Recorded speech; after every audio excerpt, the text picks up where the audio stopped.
Hi, my name is Shane from Abraded Leather, and I wanted to talk to you today about sewing machines. Leather crafters have particular requirements when it comes to sewing machines. So, what follows is a video where I show you what 4 different sewing machines are capable of.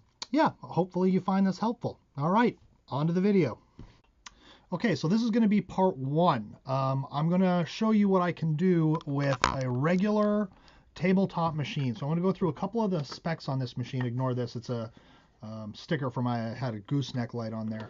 But what I have here is just a standard tabletop machine. This is a Kenmore machine with 7 stitch patterns, and I'll repeat this over and over again, of which I only use one. I use the straight stitch. I'm set to the widest stitch length on this, which is 4 millimeters.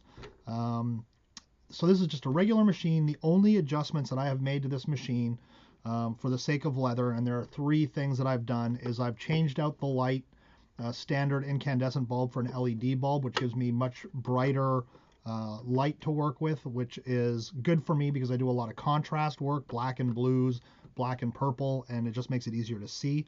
The other thing I've done is I have swapped out the needle for a regular universal machine needle for a Dretz leather needle, just the standard, in any package, or sorry, Dretz, I said Schmetz actually, leather needle. These are just the standard craft store leather needles.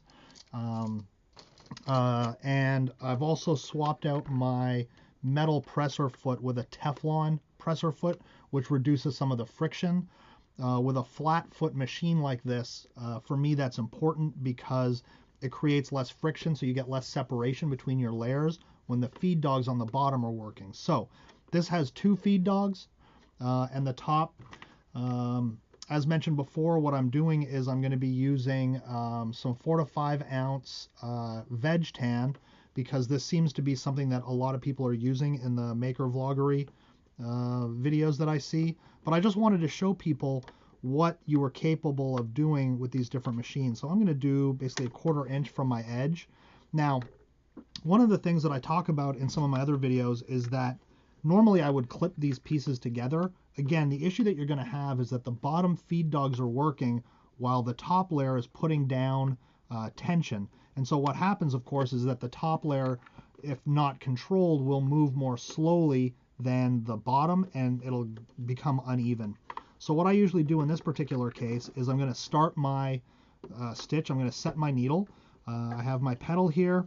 I have my motor engaged, and then all I'm going to do is show you what you can do with this. Now, because the feed dogs don't grip the bottom, the flesh side of this leather real well, I always try to help it through. So I'm gripping the top here, and I'm holding the bottom for 2 reasons: to make sure that the leather stays aligned and to make sure that it moves smoothly through the machine.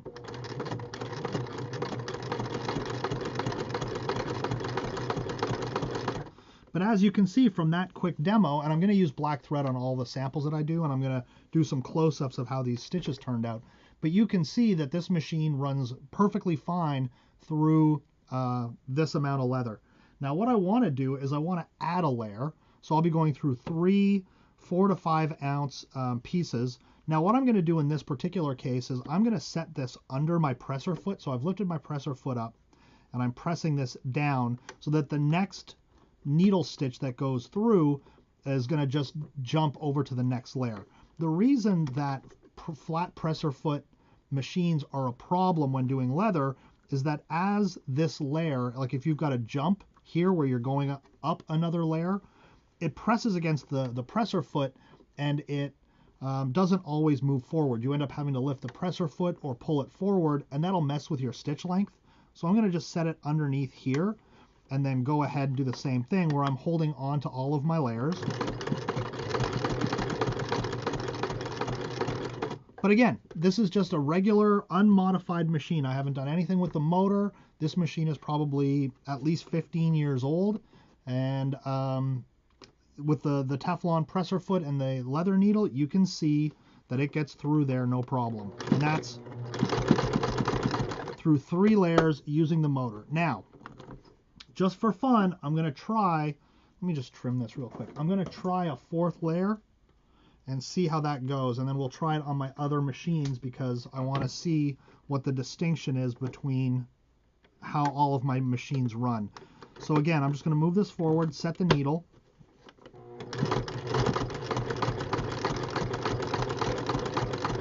And the reason I wanted to show you this is because I've used this machine for a long time and done leather. I typically work in a 1 3/4 to 2.5 chrome tan leather, which is a much more supple leather. It's a little bit easier to stitch, but it's also a little more resistant on the top layer, and that you tend to get some more separation between your layers if you're not careful. So I'm going to take this out of here. And I also wanted to point out that if I wanted to put a 5th layer through here, it would handle it. I don't know how well the motor would work, but this is what I call, and we move this over, hand turning. I've got my motor disengaged, so it's basically in bobbin mode. So I can just take this and hand turn it, right? So it seems inefficient, but it's a great way to use the equipment that you have and get some stitching done. But I'd like to show you this up close. Let me see if I can get this to zoom in. But look at that. You can see that's a pretty decently... Yeah, let's see if I can get that to zoom in. Come on. Oh, there we go. I got to block the background. But you can see I've got a pretty decently set stitch line. So you can see where it starts up here. It's a little bit thinner, meaning the jumps between them. The feed dogs are not pulling them through consistently. But as you look through the rest of this, it's a pretty consistent stitch line. And you saw me do it with the motor engaged and the pedal through, 4 layers of 4 to 5 ounce veg tan leather. So I really wanted to point this out because a lot of people get worried about what kind of equipment you need. And if you just want to go on eBay, Craigslist, whatever, and buy yourself a used tabletop machine, you can get away with it. And if you look, I've got a bunch of machines up above me here. A couple on this end are Sergers, so you can ignore those. But the other ones, and I've actually gotten rid of about 4 of them, whether it's a Brother, a Singer, this is a Kenmore, Janome, any of those machines will work. This is not a heavy-duty machine. I'm going to show you one of my heavy-duty tabletop machines, which is a Singer, later. That'll be probably the next machine that I do. But yeah, there you go. So the reason I set this up this way as well is because I'm going to do 4 different machines, and I'm going to show you the stitches all in black thread next to each other so you can see how that goes. But there you go. That's 4 layers of 4 to 5 ounce veg tan leather with a tabletop machine and a leather needle.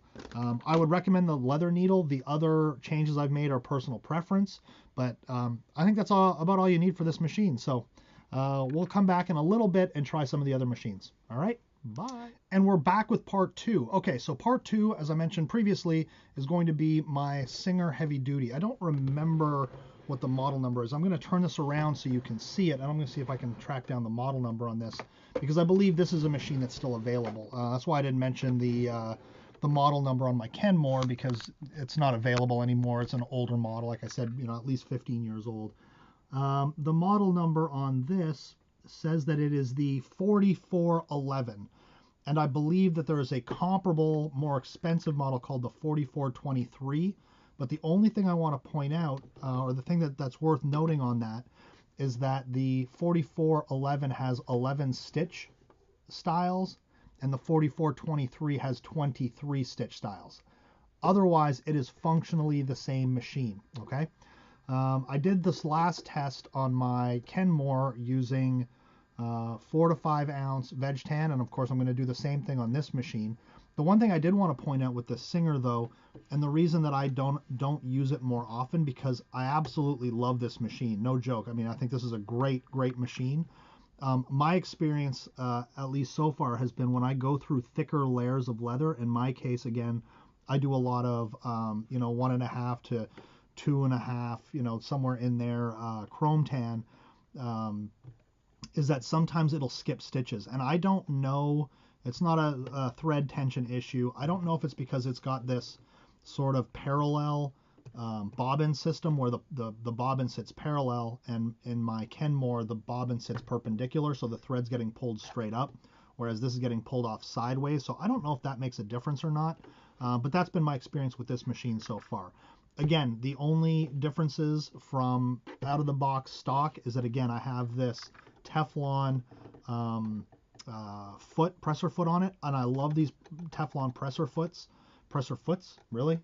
feet, because it's probably going to get into some technical stuff about tension on the material and stuff, but this foot is actually flexible, so I can actually push down and it bends, so I can actually get tension right over the needle on really dense areas of leather. So what I'm going to do is I'm going to turn this around, turn it on. I've got the pedal here, I'm ready to go, and I'm going to see if I can get this to work and show you how this turns out. The only difference, and one of the reasons why I do love this machine, is you can see down here that it has 4 functioning feed dogs. That's part of what makes it heavy duty. And so it tends to handle leather a little bit better because it's got a better grip. 4 feed dogs moving at once tends to move the leather more efficiently. And of course, as I said the last time, the downside is that the top layers are being put under tension by the flat presser foot and are inclined to create this separation between the feed dogs moving and the top layer being, dragged kind of behind by the top layer. So, and I talked about how to address that in the last piece of this video. So I'm going to turn this around, then I'll point my camera down. So there you go. You can see the light's on, but it's not quite as bright as that other LED light that I had. So here are the stitches that I had from my Kenmore. So what I'm going to do is I'm going to go ahead. I'm going to put probably, I don't know, a 1/4 inch between these 2 pieces so you can see. You'll have to forgive me sometimes because I'm so used to using my machine that the foot lift is here, so I'm trying to find it back here, but I seem to have found it. So as I did before, I'm going to set my needle, and then I'm going to go ahead and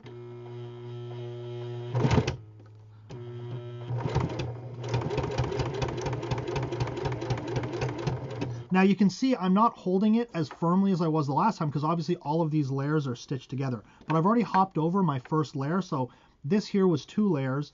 I've gotten into 3 layers and it's going through it no problem. But you can hear that hum. That's me pushing on the pedal because these are all clutch motor machines, and I'm going to talk about that later. So in order for your needle to puncture your leather, you need torque. And the way a clutch motor works is that it's generating torque at the same time that it's generating speed. And why that's an issue is that when you have enough torque to go through the leather, it's going to run through the machine really quickly, so you have to be very cautious about that. You hear that?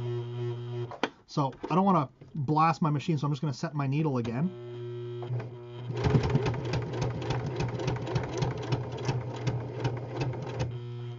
So that's at 4 layers.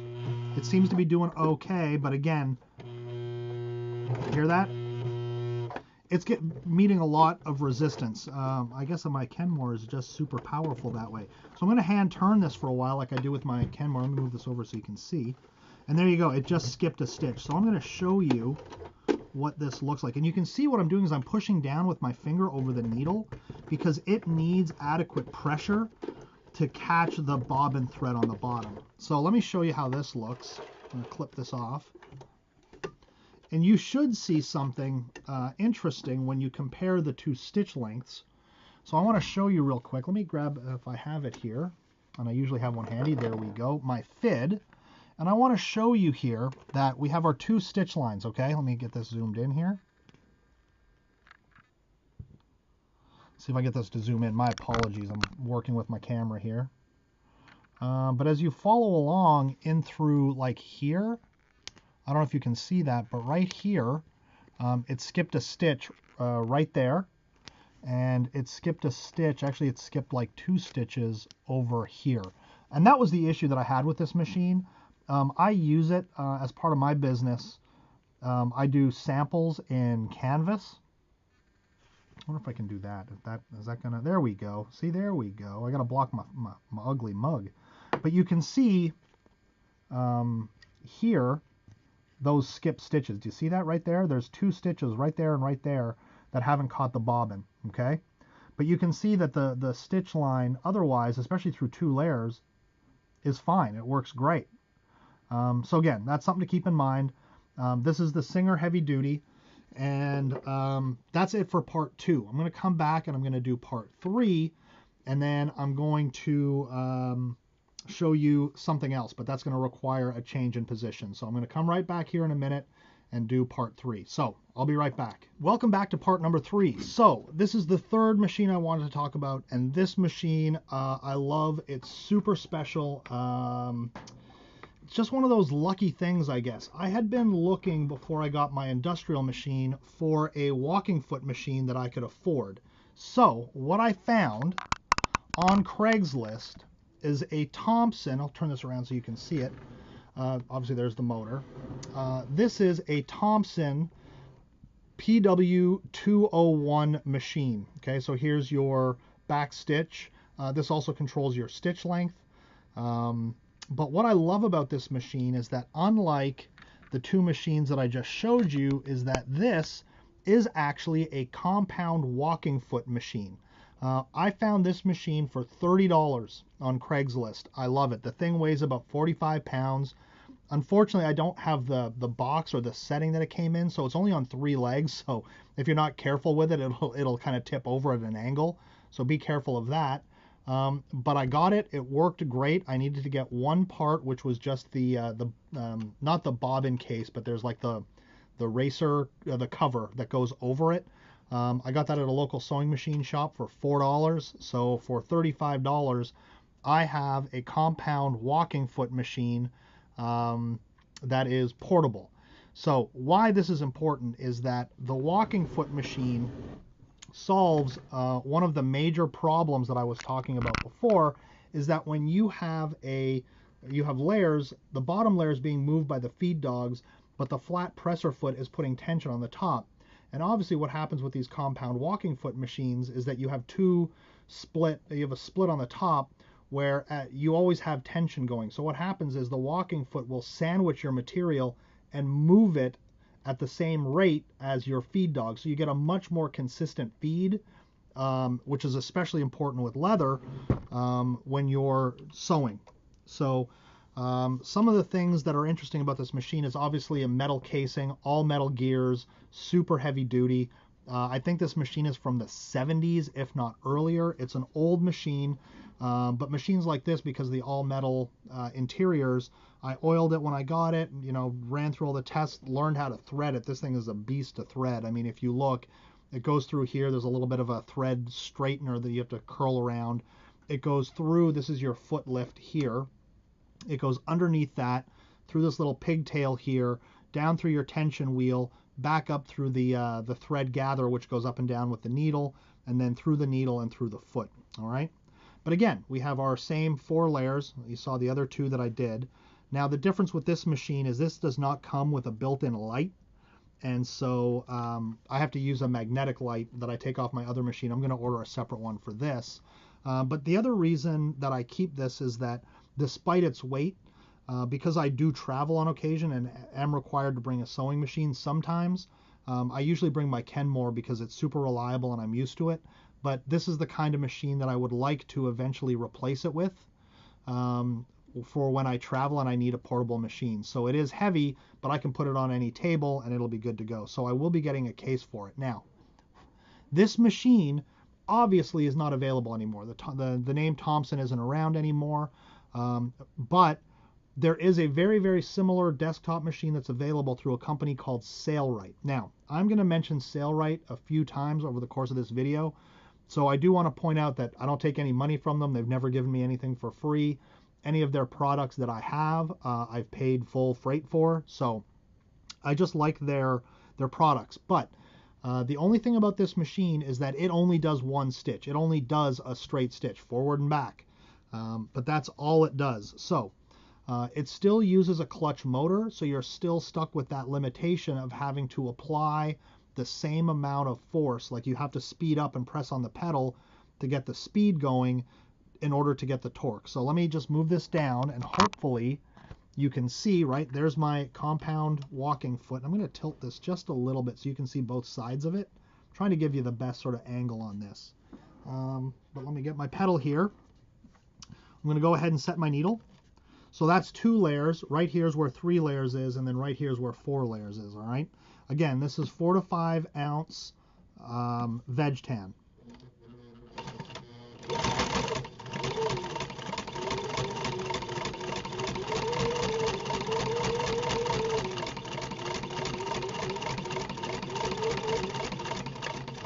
So now that I've done that stitch line, I've gone through all 4 layers, all right? So let me pull this off, and I'll show you what we have. So this is this is where you start getting into some really interesting results. So again, the only upgrade that I've done to this machine is I put a leather needle in, the same Schmetz leather needles that I was mentioning before. So let me show you what we get with this. Okay, let me get in close here and see if I can get it to zoom in. Focus, focus. There we go. So the first was my Kenmore. The second was the Singer, and you can see some of those skip stitches, like there's one right there. But you can see the consistency of the stitch length with the Thompson, which is the third one, this one up here. But you can see how consistent those stitches are, even going over each of the layers.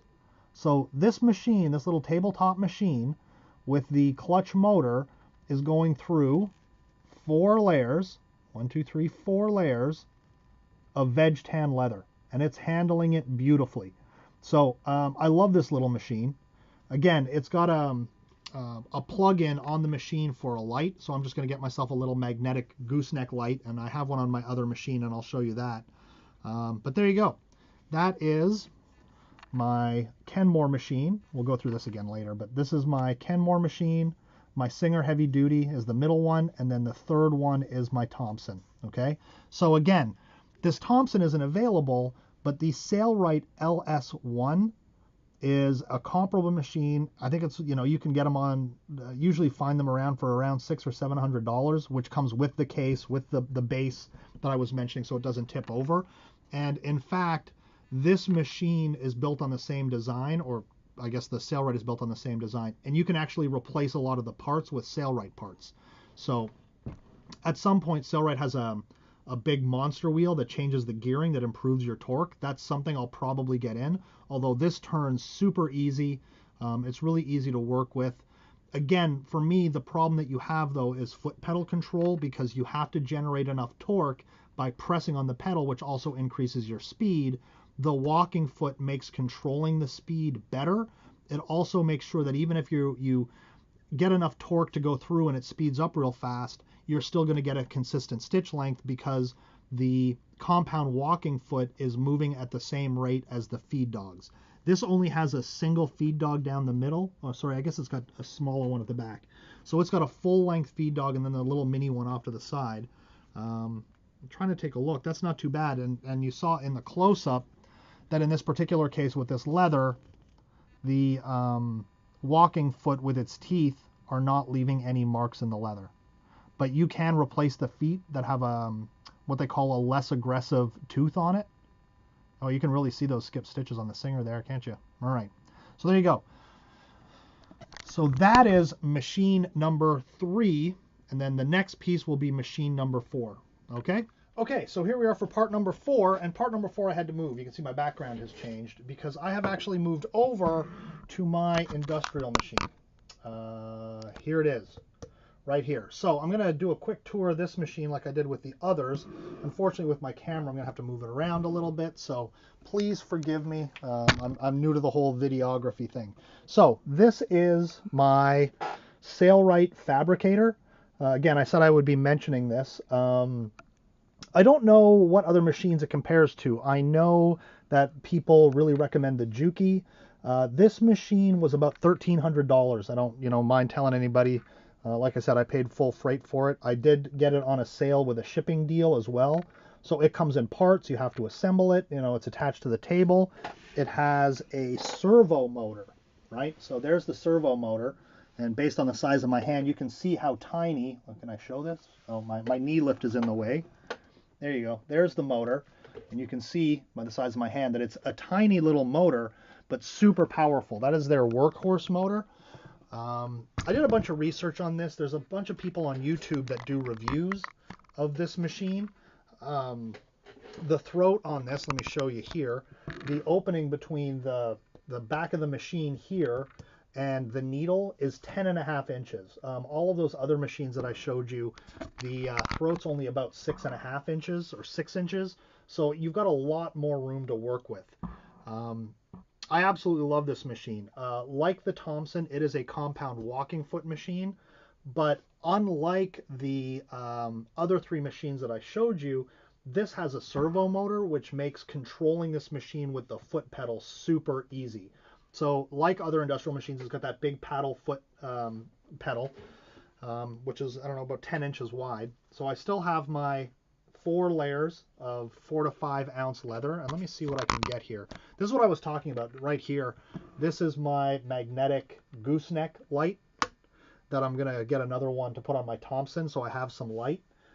So you can see, you can kind of direct that anywhere you want it to go. It has a manual foot lift, but it really is more just a lock for when it's in the up position. So if you know, I don't even know where it is because I never use it. There it is. So you can lock the foot in place. Oh, Lord, I don't even know. Is that the right one? You'll have to forgive me. I'm so used to using, oh, there we go. So it locks the presser foot in place. Let me see if I can move this down so you can actually see what it's doing with the foot. Back that up a little bit. I might be able to move this down even a little bit further if you'll forget. Actually, you know what? Let me try something real quick. Let me see if I can do this.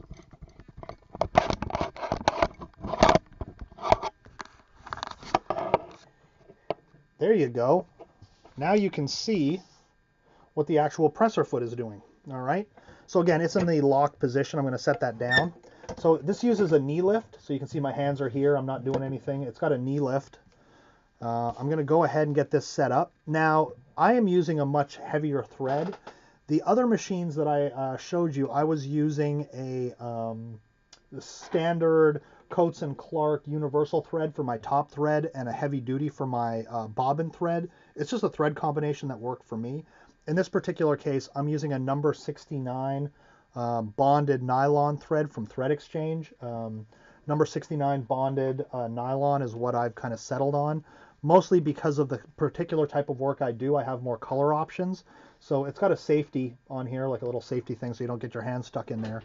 But unlike my other machines, I don't feel like I have to set my needle because the control on this motor is incredible. So the machine is on. Unlike other industrial clutch motors, which are the big half horsepower or 3/4 horsepower motors, you can't hear this when it's on. So I'm going to go ahead and show you how this works.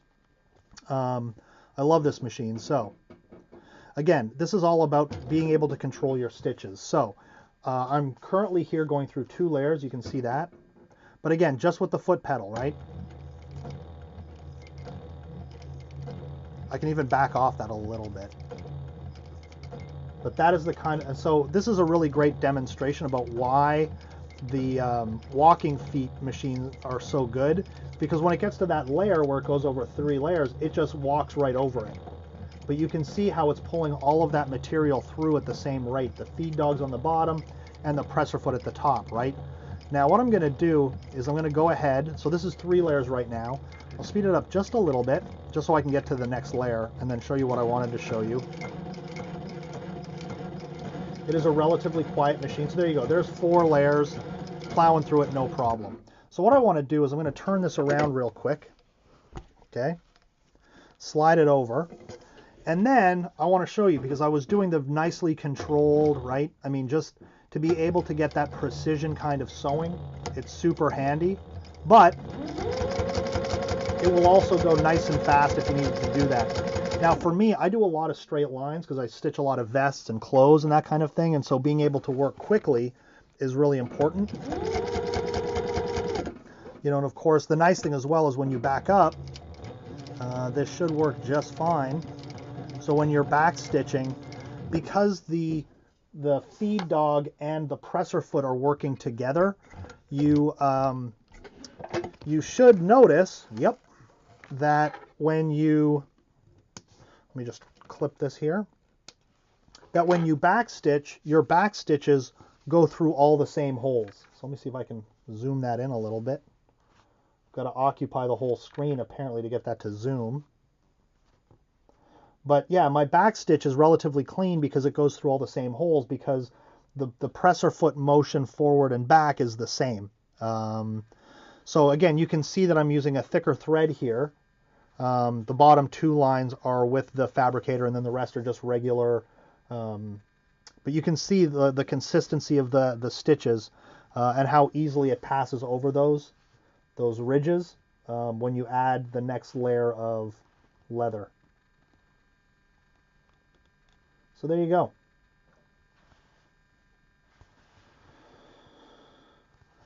So yeah, I love this machine. It was delivered to my house. Super easy to work with, super easy to manipulate. I'm afraid of doing this because of the cameras in the way. But again, right? Doing any kind of fine stitching, right? You want to control your corners, going around corners. You can hear how quiet that is. But you can see how that motion on the walking foot really makes a difference when you're stitching leather, especially when you're going over multiple layers, or when you have to hop multiple layers. Again, you know, this is 4 layers. I can just flip this other piece over, and it catches that next layer, and now I'm going through 5 layers of 4 to 5 ounce, and it's dealing with it no problem. In fact, I was doing some experimenting on this machine, and I went through 2 layers of 9 and 10 ounce belt leather.